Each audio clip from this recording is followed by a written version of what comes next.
If you've ever started peppers indoors and thought, why are these things so slow? Or worse, why aren't they sprouting at all?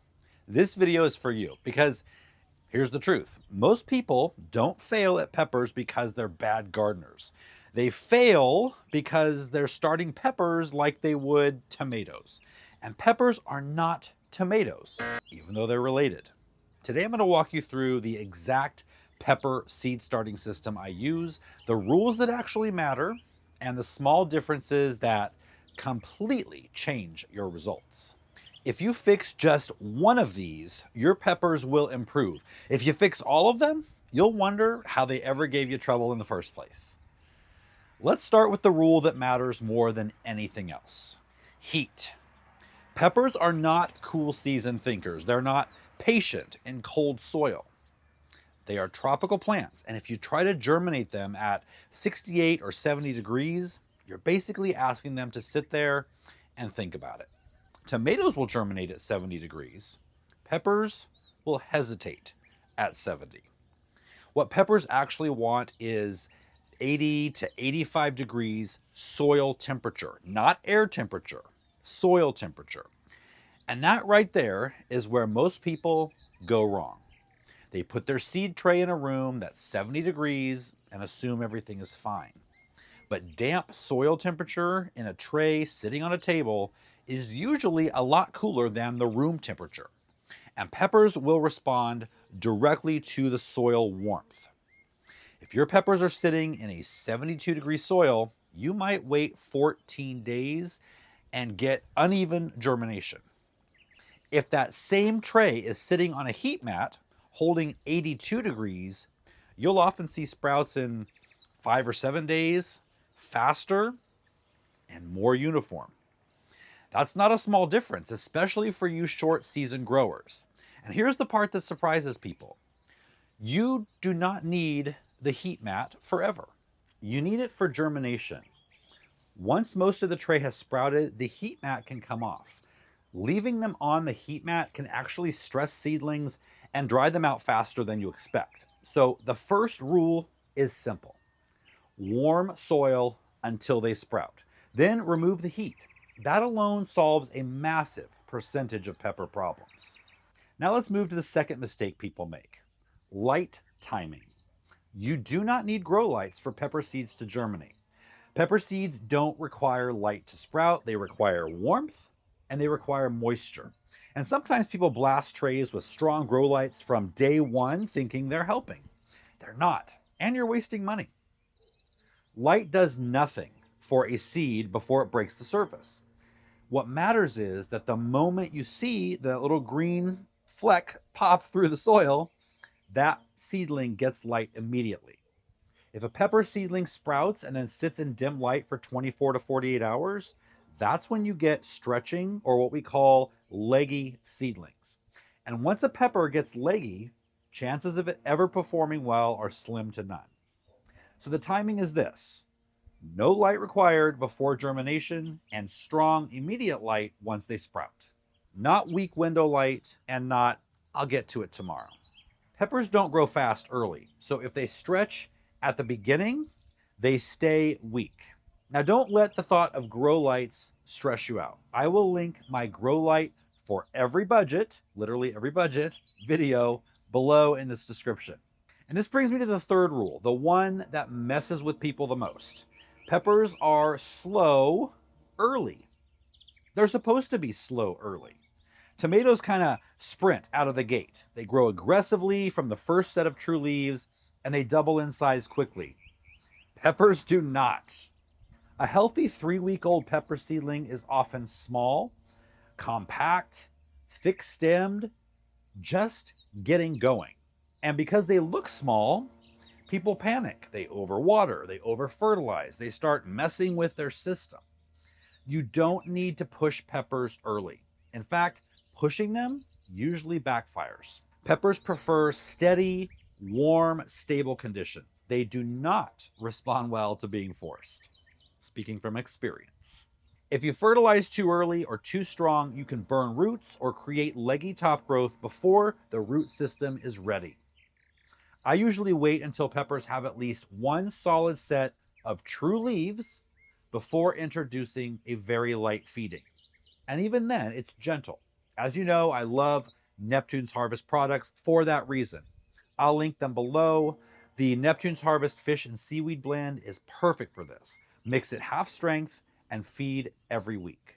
This is going to help reach the ultimate goal with young pepper seedlings: thick stems and compact growth, not speed. Slow and steady wins the race with peppers. It creates a strong plant that will be able to hold the weight of all those big, colorful peppers coming your way. Now let's talk about water, because this is where most people can accidentally kill them. Peppers hate constantly wet surface soil. That's where damping off and fungus issues happen. It can also cause weak stems, which you don't want if you're planning for your plant to produce well. If you're misting the top of your pepper trays daily because you're nervous they'll dry out, you're creating a perfect storm.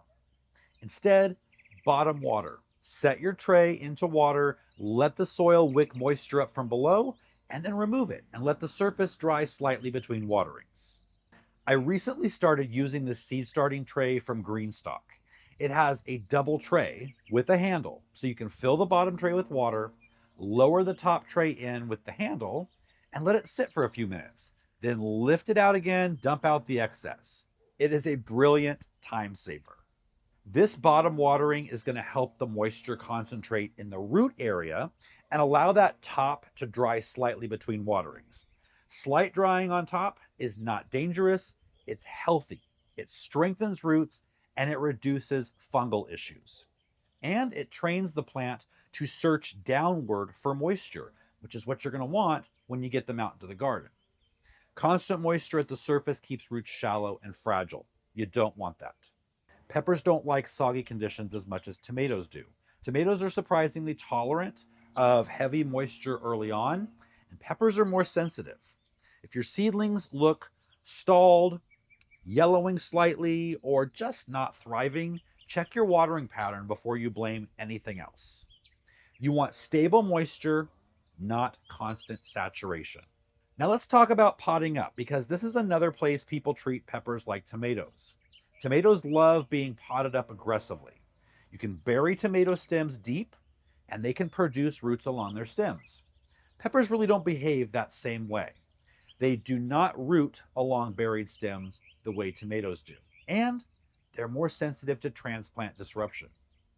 If you pot peppers up too early before they've filled their current cell with roots, you often slow them down. Instead of moving them just because they look taller, wait until the roots have lightly filled the cell. When you pop the seedling out, you should see roots holding the soil together, not a loose plug falling apart. That tells you the plant is ready. Now here's something else that most people don't think about. Air temperature versus soil temperature. We touched on it earlier. Even after germination, peppers prefer warmth. If your house drops into the 60s at night, peppers may slow down significantly. They're not dying, they're just hitting the pause button. Peppers are happiest when nighttime temperatures stay in the upper 60s or low 70s, indoors or outdoors. And that's not always possible, but it explains why some seedlings just seem to sit there. It's usually temperature. If you don't want your heater on constantly in your house, you can run the grow lights at night when it's colder instead of daytime. And you'll probably also save on your electric bill that way. But that will keep the ambient heat up a few degrees. You can also do it with a heat mat, but you want some airflow between the mat and the bottom of the tray. So place something under it at the four corners that will raise it up a bit, maybe a half inch or so the heat still rises up around the tray, but the bottom of the roots don't get cooked. All right, let's zoom out for a second. If I had to summarize the pepper seed starting system in one sentence, it would be this: warm them, light them immediately after sprout, water from below, don't rush them, and stop trying to force speed. That's it. It's not complicated. It's just different from tomatoes.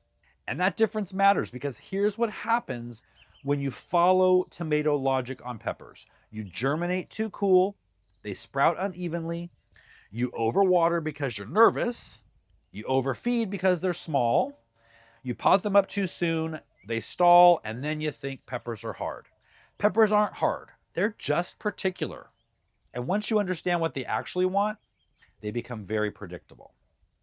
Now, let me give you one more practical timeline so you know what normal looks like.